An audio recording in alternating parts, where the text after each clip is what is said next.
नमस्कार, मेरा नाम है मीनाक्षी रजा। तो ब्रेकिंग विथ मीनाक्षी में मैं आज आपको कुछ ऐसे औषधीय पौधे दिखाने वाली हूँ जिसके बारे में आप और मैं बिल्कुल भी नहीं जानते हैं। देखिए, अभी क्योंकि मैंने ब्रेक लिया है, जैसा कि मैंने पहले भी बताया था, और इस ब्रेक के दौरान मैं आई हुई हूँ अल्मोड़ा, और यहीं पर एक जगह पड़ती है चापड़।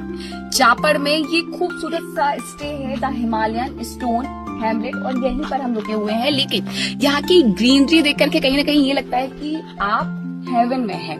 हेवन में तो है, लेकिन जब टूरिस्ट कहीं पर भी हम घूमने जाते हैं एज अ टूरिस्ट, तो हमें लगता है कि ठीक है, पेड़ पौधे हैं, अच्छा है, ऐसा ही होना चाहिए। यहाँ से हालांकि हिमालय भी दिखता है, लेकिन अभी जिस तरीके से यहाँ पर बादल हैं, हिमालय मैं आपको नहीं दिखा सकती हूँ, लेकिन जो हिमालयन रेंज दिखती है वो बड़ी ही खूबसूरत लगती है। अब बात करते हैं यहाँ की हरियाली की, क्योंकि जब हम दिल्ली से आते हैं, नोएडा से आते हैं, मुंबई से आते हैं, यानी कि ऐसी मेट्रो सिटीज से आते हैं जहां पर ये ग्रीनरी कम देखने को मिलती है। थोड़ा सा आगे चलती हूँ और दिखाती हूँ, तो हमें ये लगता है कि ठीक है, अच्छा है। आप अगर जाएंगे उत्तराखंड में तो आपको ये ग्रीनरी देखने को ही मिलेगी। अब जब ये ग्रीनरी देखने को मिलती है तो हमें ये नहीं पता होता है कि आखिरकार वो कौन कौन से पेड़ पौधे हैं जो हमारे लिए बहुत ज्यादा उपयोगी हो सकते हैं। क्योंकि यहाँ के बारे में मुझे यहाँ के जो ओनर है उन्होंने बताया कि यहाँ जो पेड़ पौधे लगे हुए हैं उसका एक एक का अपना अपना मतलब है और अपने अपने फायदे हैं।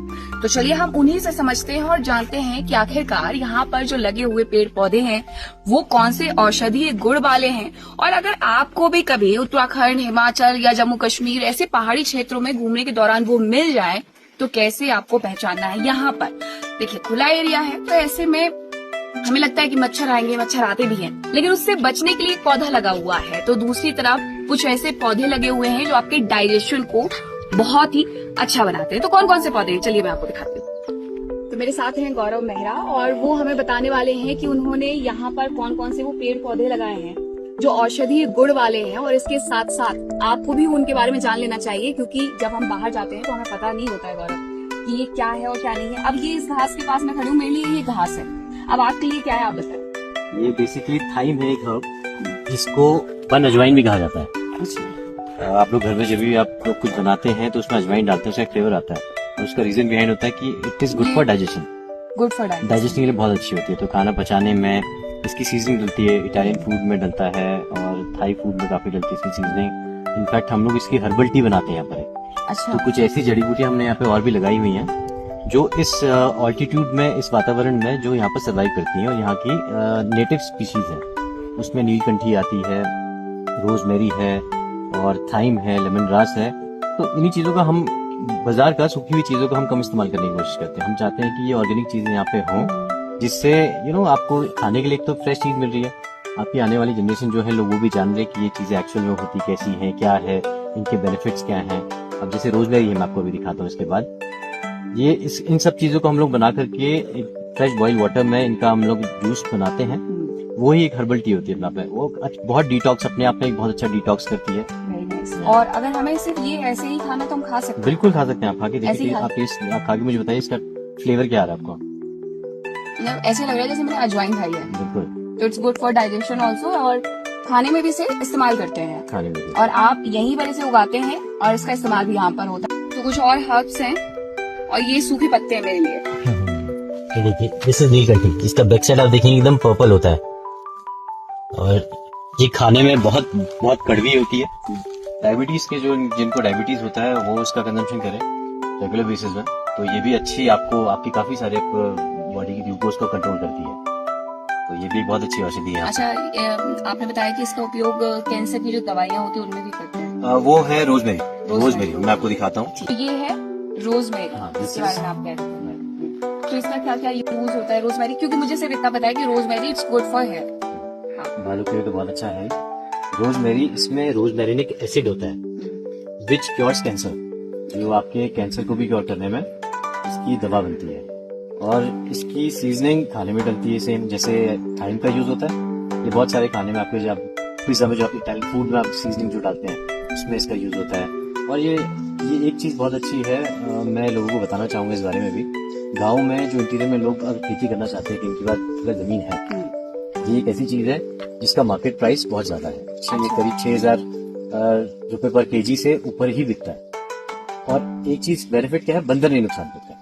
तो ऐसा होता है गौरव कि यहाँ पे जो लोग हैं वो इसकी खेती करते हैं, उन्हें तो पता होगा, हमारे लिए ये पता नहीं। अच्छा, इसे खा सकते खा हैं? सकते हैं। और इसमें ऐसा कुछ होता है कि इसका जो फ्लावर वाला पार्ट है वो हम खा सकते हैं, या फिर सिर्फ ये जो पत्तियां हैं वो हम खा सकते हैं? पत्तियां सिर्फ पत्तियां खानी है। फ्लेवर आपको स्ट्रॉन्ग फ्लेवर दे रहा हुआ है, थोड़ा जिंजरी सा। तो ये इसीलिए फूड में यूज करते हैं सीजनिंग के तौर पे। यहाँ पे खेती होती है इसकी खेती पर्टिकुलर नहीं होती, बट ये अच्छे उसमें उग जाता है यहाँ पे, इस ऑल्टीट्यूड में ये अच्छे उसमें हो रहा है, बिना ज्यादा मेहनत करे हुए।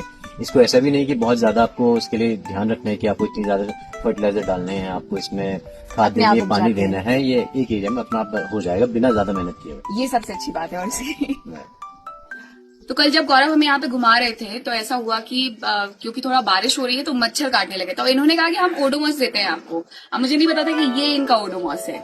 क्या है ये बेसिकली जिरेनियम है, एक प्लांट जिसका आप देखेंगे आप लोग जनरली अपने आप को मॉस्किटो रिपेलेंट के लिए आप लोग ओडोमॉस यूज करते हैं। उसकी फ्रेग्रेंस और उसकी पत्ती को छू करके अपने हाथ से खुशबू देखिए। Very nice. तो ये एक ऑर्गेनिक तरीका है अपने आप को मॉस्किटो से दूर रखने का। ये ऐसी कुछ स्पीशीज होती हैं जैसे हमारा वो गेंदे का जो फूल होता है वो भी, और ये मेजर इसका जो खुशबू है वो ज्यादा इफेक्टिव, ज्यादा दूर तक आती है। आप देखिए इसी जगह में घूम रहे हैं, आपको यहाँ पे भी खुशबू आ रही है। अगर आप थोड़ा सा इसकी पत्तियों को अगर आप ऐसे रब कर लेंगे अपनी स्किन में, वहां पर आपके कीड़े मॉस्किटोज वगैरह कुछ नहीं आएंगे, एकदम स्ट्रॉन्ग फ्रेग्रेंस रहती है। ये सही है, मतलब आपको एक तो आप बच भी जाएंगे, ऊपर से आपको परफ्यूम भी लग जाएगा। ऑर्गेनिक तरीका, आपकी स्किन डैमेज नहीं हो रही है, ऐसे कोई आप केमिकल्स अपनी स्किन में नहीं लगा रहे हैं जिनसे आपकी स्किन को नुकसान हो। आपका ऑर्गेनिक तरीका है, सस्टेनेबल तरीका है। तो इसको ओडोमॉस प्लांट भी कहते हैं। थोड़ा सा मैं दिखा देती हूँ कि ये कैसे दिखता है और आप इसे अगर पहाड़ों पर है तो कैसे पहचान सकते हैं। इसकी जो खुशबू है ये बहुत अच्छी है, आपको ऐसा लगेगा कि मतलब जो नेचुरल फ्रेग्रेंस है, आपको कोई परफ्यूम यूज करने की जरूरत नहीं है। इन्होंने मुझे कल ट्रिक भी बताई थी कि आप ऐसे करके इसमें घूम सकते हैं और आपने देखा होगा आपके कपड़ों में उसकी खुशबू आ गई। बिल्कुल, पूरी जो खुशबू है वो आपके कपड़ों में आ जाएगी। तो आप जब भी इस तरीके से पहाड़ों पर जाएं तो वहाँ की जो ग्रीनरी है उसे देख करके प्रभावित तो जरूर होइएगा, लेकिन उसके बारे में जानकारी भी जुटाइएगा कि उसका इस्तेमाल किस तरीके से होता है। जैसा कि हमने आपको इस वीडियो में बताया कि यहाँ पर जितने भी पेड़ पौधे लगे हुए हैं उनका कुछ ना कुछ इस्तेमाल रोजमर्रा की जिंदगी में भी किया जा सकता है। तो एक बार यहाँ पर आइए, घूमिए और ये जो ओडोमॉस प्लांट है इसे अपने साथ भी ले जाइए, इसे ट्राई भी करिए। और अगर आपको ये वीडियो पसंद आया है तो please like, share, comment and subscribe.